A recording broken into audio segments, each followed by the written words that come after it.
কর্মগুণে মানুষ শ্রেষ্ঠ, লুবেতে হয় রে নষ্ট। কর্মগুণে মানুষ শ্রেষ্ঠ, লুবেতে হয় রে নষ্ট।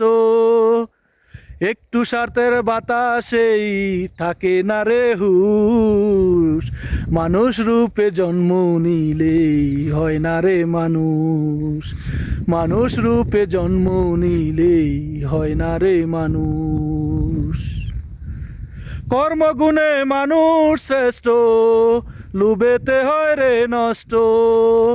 কর্মগুণে মানুষ শ্রেষ্ঠ, লুবেতে হয় রে নষ্ট। একটু স্বার্থের বাতাসেই থাকে না রে হুঁশ, মানুষ রূপে জন্ম নিলেই হয় না রে মানুষ। মানুষ রূপে জন্ম নিলেই হয় না রে মানুষ।